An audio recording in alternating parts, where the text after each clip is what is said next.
பாஜகவில் பதவிக்கு பறிக்கப்படும் பணங்கள்.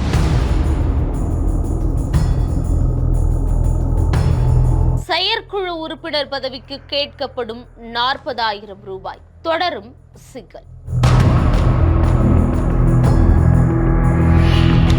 தமிழக வெற்றிக் கழகத்துக்கான மாவட்ட செயலாளர்கள் உட்பட 15 பொறுப்புகளுக்கு 3 கட்டமா 19 மாவட்டங்கள், தலா 19 மாவட்டங்கள் இது வரைக்கும் 3 கட்டம் அறிவிப்பு வெளியிட்டிருக்காங்க.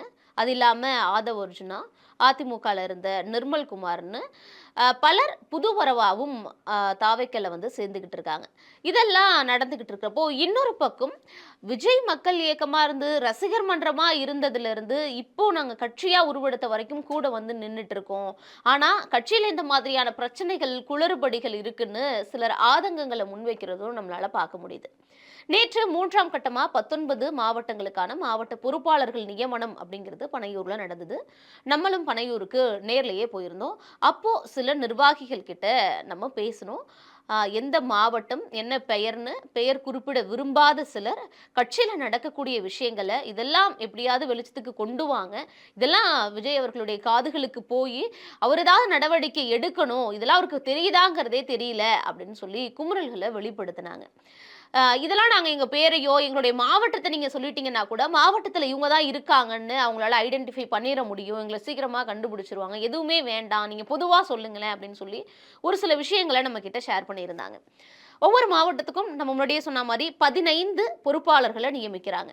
அதுல ஒருவர் மாவட்டத்திற்கான செயலாளர், ஒரு இணை செயலாளர், ஒரு பொருளாளர், 2 துணை செயலாளர்கள். இந்த 5 பேர், இந்த 5 பேருக்கு இல்லாம 10 செயற்குழு உறுப்பினர்கள் அப்படின்னு நியமிக்கிறாங்க மாவட்ட அளவிலான பொறுப்புகளுக்கு.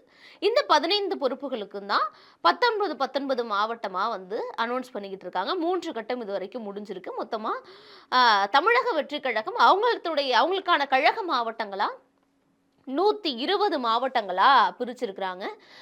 ஒவ்வொரு மாவட்டத்துக்கும் குறைஞ்சபட்சம் 2 சட்டப்பேரவை தொகுதிகளாவது உள்ளடக்கியதா அவங்களுடைய கழக மாவட்டம் அப்படிங்கிறது அமைக்கப்பட்டிருக்கு. இப்ப என்ன பிரச்சனை, என்ன நம்ம கிட்ட சொன்னாங்க அப்படின்னா, ஒரு படிவம் ஃபில் பண்ணி கொடுக்கறதுக்காக கொடுக்குறாங்க. அதாவது இந்த பதவிகளுக்கு பொறுப்புகளுக்கு போட்டியிடுறவங்களுக்கு ஒவ்வொரு மாவட்டத்துக்கும் படிவம் அப்படிங்கிறது அனுப்பப்படுது.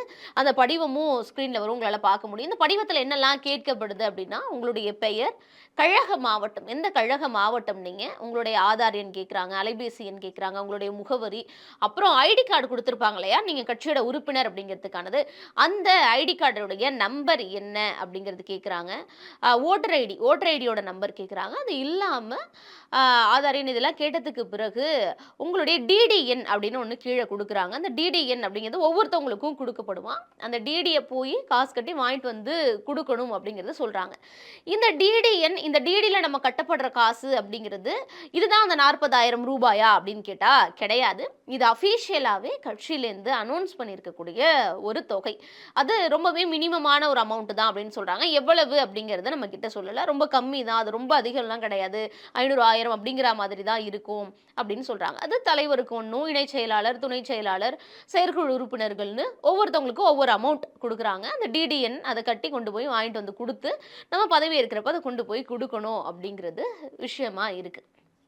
இந்த டிடிஎன் கொடுத்து நம்ம கொடுக்குற கட்டணம்ங்கிறது கட்சிக்கான நிதியா போகுது. இது அஃபீஷியலான ஒரு விஷயம். இந்த அஃபீஷியல் இல்லாமல் அன்அஃபீஷியலாக நிறைய விஷயங்கள் நடக்கிறதா நம்ம கிட்ட சொன்னாங்க. அதுதான் அந்த 40,000 ரூபாய். அதாவது செயற்குழு உறுப்பினருக்கே 40,000 ரூபாய் கேட்குறாங்க. சில மாவட்டங்களில் ரசிகர் மன்றத்திலேருந்து ஒர்க் பண்ணனவங்க இப்போ வரைக்கும் இருக்காங்க.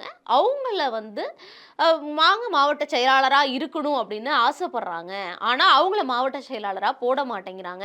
அவங்க ஒரு 25 வருஷம் 30 வருஷம்னு தொடர்ந்து விஜய் அவர்களுக்காக ரசிகர் மன்றத்திலேருந்து பயணித்தவங்களுக்கு இப்போ மாவட்ட செயலாளர் பதவி கிடைக்கல. அப்போ கட்சியாக பெருசு ஆனதுக்கு பிறகு எங்களுக்கான பிரதிநிதித்துவம் குறையுதா. ஆனால் விஜய் அவர்கள் சொல்கிறது ரசிகர் மன்றத்திலேருந்து இருந்தவங்க யாரோ அவங்களுக்குலாம் தான் முதல் ஃபர்ஸ்ட் இம்பார்ட்டன்ஸ்னு சொல்லியிருக்காங்க. ஆனால் இங்கே அப்படி நடக்கிறதா தெரியல அப்படிங்கிறதையும் சொல்கிறாங்க. ஒரு சில மாவட்டங்களுக்கு இப்போ வரைக்கும் அந்த படிவம் அப்படிங்கிறது போல.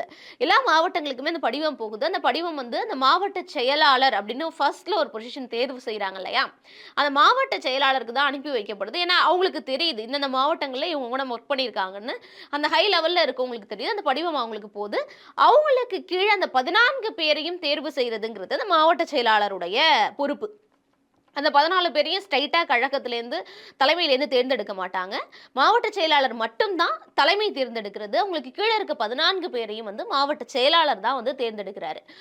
இன்னொரு முக்கியமான விஷயம் என்னன்னா, அந்த 10 பேர் நம்ம சொன்னோம் இல்லையா? செயற்குழு உறுப்பினர்கள். அந்த 10 பேர்ல 2 எஸ்டி, 2 எஸ்சி சேர்ந்த சமூக பிரிவை சார்ந்தவங்க கண்டிப்பா இருக்கணும் அப்படிங்கிறது கழகத்துடைய உத்தரவு அப்படின்னு அவங்க சொல்லியிருக்காங்க. ஒரு சில மாவட்டங்கள்ல அந்த எஸ்சி, எஸ்டி பிரிவை சேர்ந்தவங்கள வந்து சேர்க்க முடியல. ஆனாலும் நீங்க சேர்த்தாதான் அப்படிங்கிற மாதிரியான உத்தரவு வந்து குடுக்கப்பட்டிருக்கு. கம்பல்சரி வந்து நான் இந்த எஸ்சி, எஸ்டி பிரிவை சேர்ந்தவங்க 4 பேர் இருக்கணும். பெண்களுக்கு 4 பேர் பிரதிநிதித்துவம் கண்டிப்பா குடுக்கணும். இல்லாம 6 ஆண்கள். இந்த 10 பேர்ல சமூக வாரியாவும் பிரிச்சிருக்கிறாங்க. பாலின வாரியாவும் வந்து பெண்களுக்கு கண்டிப்பா முக்கியத்துவம் குடுக்கணுங்கிறதுனால, நிச்சயமா பெண்களும் அதுல இருக்கணும் அப்படிங்கிறதெல்லாம் சொல்றாங்க. இது எல்லாமே சரிதான். எல்லாருக்குமே பிரதிநிதித்துவம் குடுக்குறாங்க. ஆனா, ஒரு சில பிரச்சனைகள் இருக்கு. இது தலைமைக்கு தெரியுதாங்கிறது தெரியல. ஒரு செயற்குழு உறுப்பினருக்கே 40,000 அப்படின்னா, அப்போ துணை செயலாளர், இணை செயலாளர், பொருளாளர் இவங்க கிட்டலாம் எவ்வளோ கேட்பாங்க? அப்போ பதவி வேணும், விஜய் அவர்கள் கூட பயணிக்கணும்னு நெனச்சு, காச கடன வாங்கி கட்டுறவங்களோ, இருக்கிறவங்க குடுக்குறப்போ, இந்த காசு எங்க போகுது? அப்போ இது தலைமைக்கு தெரியுதா? இல்லையா? இது புசி ஆனந்த் அவர்களுக்காவது தெரியுதா? இல்ல புசி ஆனந்த் அவர்களோட நின்னுடுதா? இதுல அவருக்கும் பங்கு இருக்கா? அப்படிங்கிற மாதிரியான பல கேள்விகள் அப்படிங்கிறது, அங்க நம்ம பேசின நிர்வாகிகள் கிட்ட இருந்து வெளிவந்தது. நிர்வாகிகள் சொல்லக்கூடிய விஷயம் என்னன்னா, இப்ப வரைக்கும் அதான் மாவட்டத்த சொல்ல வேணாம் அப்படின்னு குறிப்பிட்டதுனால நம்மளால சொல்ல முடியல. ஒரு சில மாவட்டங்கள்ல படிவங்கள் இன்னும் அனுப்பப்படல. அவங்களுக்கு எக்கனாமிக்கலி அவங்க நல்ல இடத்துல இல்லாததுனாலயோ, இல்ல உடல்நிலை சரியா இல்லாத காரணத்தினாலயோ, மாவட்ட செயலாளரா அவங்கள நியமிக்க வேண்டாம், கொஞ்சம் பொறுத்திருப்போம் அப்படிங்கிறதுனால, அவங்களுக்கு படிவம் அனுப்பப்படாம இருக்கு. காசு விஷயமாவும் சில விஷயங்கள் இந்த மாரி போயிட்டு இருக்கு. இந்த இன்டர்மீடியேட்டா இருக்கிறவங்க யாரெல்லாம் பார்த்து தலைமை நடவடிக்கை எடுக்கணும். இது தலைமைக்கு கொண்டு போய் சேர்க்கணும் அப்படின்னு சொல்லி நெறைய பேர் நேத்து எங்களுடைய கழக மாவட்டத்துக்கு இது வரைக்கும் படிவம் வரல. எந்த விதமான ஒரு அப்டேட்டும் இல்ல. எங்க மாவட்டத்துக்கு எப்ப அறிவிப்பீங்க? நாங்க தான் இவ்ளோ காலமா வேலை செஞ்சுட்டு இருந்ததுன்னு, அங்கேயே வந்து 2, 3 மாவட்டத்த சேர்ந்தவங்க வந்து புசி ஆனந்த் அவர்கள பார்க்கிறதுக்காகவும், ஏன் எங்களுக்கு வரலங்கிறத கேள்விய கேட்கறதுக்காகவுமே வந்திருந்தத நம்மளால பார்க்க முடிஞ்சது. தமிழக வெற்றிக் கழகத்துக்கு ஆதவ் அர்ஜுனாவுடைய வருகையா இருக்கட்டும், விசிகால வந்து அவராவே விலகி இருந்தாலும், அடுத்து அதிமுகவுக்கு போவாரா? தாவேக்கு போவாரான்னு ஒரு கேள்வி இருந்தது. ஏன்னா, அதிமுகவுமே விளையாட்டுத் துறைன்னு புதுசா ஒண்ணு வந்து கிரியேட் பண்ண போறாங்க. அதுக்கான ஒரு இதுவா அவர் வந்து நியமிப்பாங்க அப்படின்னு சொன்னாங்க. ஆனா, அவர் தாவேக்கால போய் இணைஞ்சிருக்காரு. அவருக்கு தேர்தல் பிரச்சார மேலாண்மை பொதுச் செயலாளர்னு புதுசா ஒரு பதவி உருவாக்கப்பட்டு, ஆதவ் அர்ஜுனா அவர்களுக்கு குடுக்கப்பட்டிருக்கு. இதற்கு முன்னால பாஜகல இருந்து கடந்த 1 1/2 வருடங்களுக்கு முன்பு அதிமுகல வந்து இணைஞ்ச நிர்மல் குமார், அங்கேயுமே ஐடில தான் பாஜகல இருந்தார் ஐடி விங்ல. இங்கேயுமே ஐடி விங்ல தான் வந்து இருந்தாரு. இப்போ அவருக்கும் வந்து இங்கேயுமே ஐடி விங் தான் குடுத்துருக்காங்க. தகவல் தொழில்நுட்பம் மற்றும் சமூக ஊடகங்கள் இந்த பிரிவுகளுக்கு தான் வந்து பொறுப்பு குடுத்துருக்காங்க.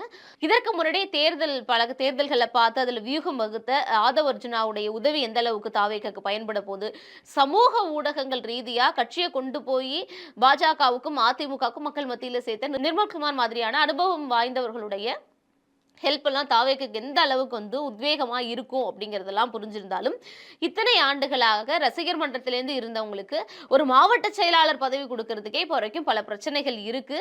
அதையும் தலைமை கொஞ்சம் கண்காணிச்சு சரியான விதத்துல சரி செய்யணும் அப்படிங்கிறது தான் அங்க நம்ம பேசின ரசிகர்களுடைய மற்றும் தொண்டர்களுடைய கோரிக்கையாவும் இருக்கு. இது கண்டிப்பா கூடிய விரைவுல தமிழக வெற்றிக் கழகம் சரி செய்தா அப்படிங்கிறத பொறுத்திருந்து பார்ப்போம்.